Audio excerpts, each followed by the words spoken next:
इसमें कम से कम मेरे ख्याल से 10%, 9.8% का इजाफा करा है इन्होंने केपेक्स एक्सपेंडिचर के ऊपर। 11.2 लाख करोड़ के आसपास का कैपिटल एक्सपेंडिचर के ऊपर इजाफा करा है। मतलब 11.2 लाख करोड़ कैपिटल एक्सपेंडिचर। और कहीं ना कहीं जब गवर्नमेंट स्पेंडिंग करती है केपेक्स के ऊपर, जब स्पेंडिंग करती है इंफ्रास्ट्रक्चर के ऊपर, स्पेंडिंग करती है एग्जिस्टिंग स्कीम्स के ऊपर, स्पेंडिंग करती है ग्रामीण सड़क योजना हो या नेशनल हाईवेज हो, जिस स्पीड से बढ़ते जा रहे हैं, उसका एक स्पाइरल इंपैक्ट हमारी इकोनॉमी पे आता है। जैसे इंफ्रास्ट्रक्चर बढ़ता है, भले ही वो डिजिटल इंफ्रास्ट्रक्चर हो, फिजिकल इंफ्रास्ट्रक्चर हो, इलेक्ट्रिकल पावर हो, ये सस्टेनेबिलिटी स्ट्रक्चर हो, एनर्जी स्ट्रक्चर अगर आप खर्च करो तो वो 4 रुपए में तब्दील होता है आराम से। 4 का 10 भी बन सकता है, बिकॉज जैसे जैसे आप देखते हैं रियल एस्टेट, आपने सर ने पहले भी डिस्कस करा था, रियल एस्टेट एक बहुत बड़ा एम्प्लॉयमेंट सेक्टर है। सो इंफ्रास्ट्रक्चर की ग्रोथ से सीधे रियल एस्टेट के अंदर कंस्ट्रक्शन के अंदर सीमेंट, स्टील, बाकी सारे जो लेबर इंटेंसिव सेक्टर्स हैं, भले ही वो एमएसएमई हो या बड़े उद्योगपति हो, उनमें एम्प्लॉयमेंट क्रिएशन बढ़ती है, लॉजिस्टिक्स और ट्रांसपोर्टेशन बढ़ता है, ये जो मैन्युफैक्चरिंग होती है उसको अलग अलग जगह ले जाने में वो ग्रोथ आती है। अमन जी 10 on 10 वाला बजट है।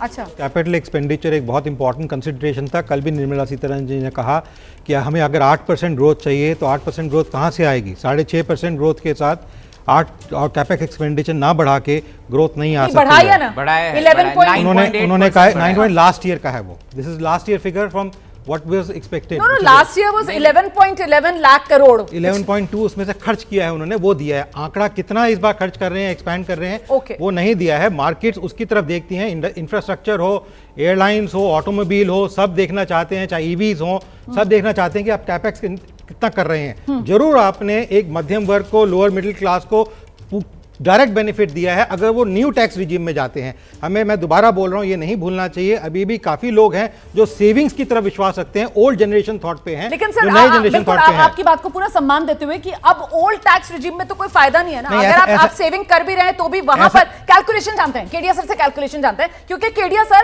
जो न्यू टैक्स रिजीम है उसमें तो 12,75,000 मोटा मतलब शुद्ध आपकी ये आय जो है वो टैक्स फ्री है। अब मुझे ये बताइए, आप ओल्ड टैक्स रिजीम जिसमें आपकी जो लिमिट है उसके अलावा आप 80C भी जोड़ लीजिए, आप होम लोन का ब्याज भी जोड़ लीजिए, आप जो इंश्योरेंस पर आप क्लेम कर सकते हैं वो भी ले लीजिए, आप एनपीएस का 50,000 भी जोड़ लीजिए, यही है ना मोटे मोटे डिडक्शंस। इन सबको जोड़कर कहां पर पहुंचता है वो थ्रेशोल्ड? नई में तो 12,75,000 है।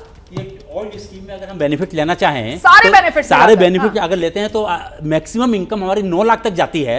9 लाख तक जो है अगर हमारी इनकम हो और हम इन्वेस्टमेंट करें, खर्चा करें, और एक आईटीआर एक यू एक सेक्शन है जिसके भीतर नोशनल बेनिफिट मिलता है 1,25,000 का। वो सारे बेनिफिट अगर हम वो ले भी लेते हैं तो 9 लाख तक पहुंचता है।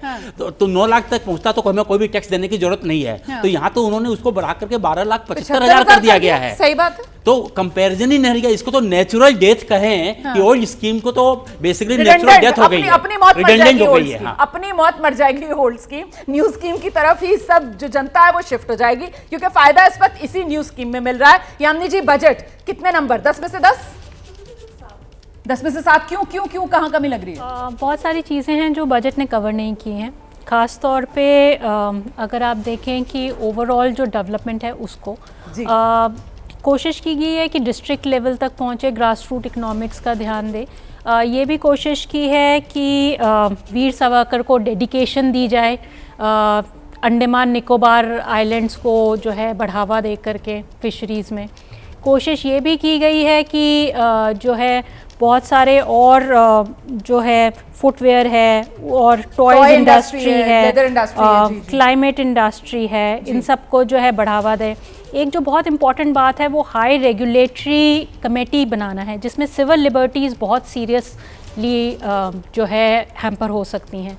तो वो एक बहुत इंपॉर्टेंट फैक्टर है। ठीक है, मैं एक चीज समझना चाह रही थी, महेश्वरी जी पहले आप बता दीजिए, सभी से ले लूंगी। यहाँ पे क्या कुछ शिफ्ट नजर आ रहा है? मतलब अभी तक क्योंकि कैपिटल एक्सपेंडिचर को लेकर हम लोग चर्चा कर रहे थे, उसकी बजाय अभी तक कैपिटल एक्सपेंडिचर सरकार का एक नजरिया रहा है, लेकिन इस बार सरकार का नजरिया ये कि सीधे मिडिल क्लास के जेब में ही पैसा पहुंचा दो और फिर देखो अर्थव्यवस्था का चक्का कैसे घूमेगा। सर बिल्कुल ठीक है। उन्होंने मैंने जैसे कहा एक पॉलिसी डिसीजन लिया है कि शायद हम मिडिल इनकम को, मिडिल क्लास को अपने मेन अर्थव्यवस्था के साथ जो अपने आप को नेग्लेक्टेड या उपेक्षित फील कर रहे थे उसको कैसे जोड़ा जाए, और मुझे लगता है एक पॉलिसी स्टेटमेंट है। पर हम जब बजट की बात करते हैं तो खाली फिस्कल पॉलिसी एक छोटा सा हिस्सा है ओवरऑल बजट का, लेकिन सर उस पे सबसे ज्यादा नजर रहती है ना। और ये मैं सवाल सर हमने बल्ले बल्ले कर दिया, क्वेश्चन उसके आगे भी बात करनी है। लेकिन ये कहा जा रहा था ना सर, इसी पर थोड़ी सी और बात कर लेते हैं। कहा जा रहा था, मुझे लगता है दिव्यांग भी इसमें आएंगे, कि सिर्फ वो रिसोर्सेज वाला जो हिस्सा है, एक रिसोर्सेज वर्सेस इंसेंटिव्स वाली एक बहस चल रही थी, और उसमें कहा जा रहा था कि साहब आपको इंसेंटिव देना ही पड़ेगा,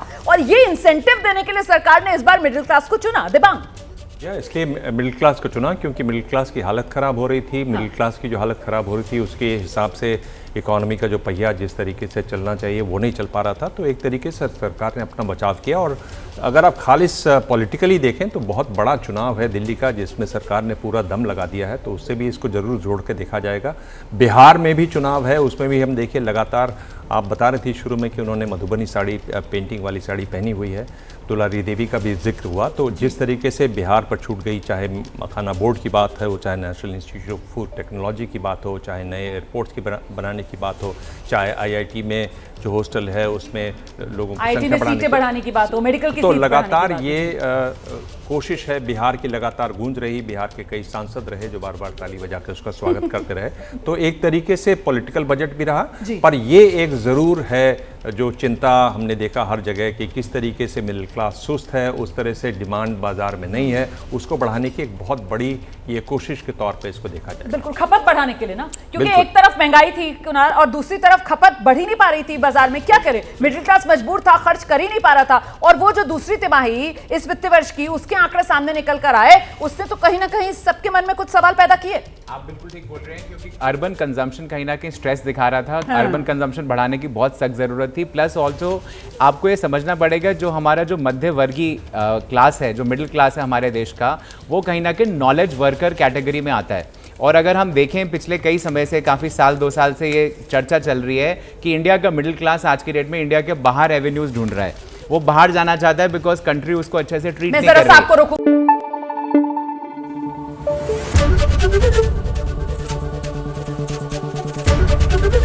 एबीपी न्यूज आपको रखे आगे।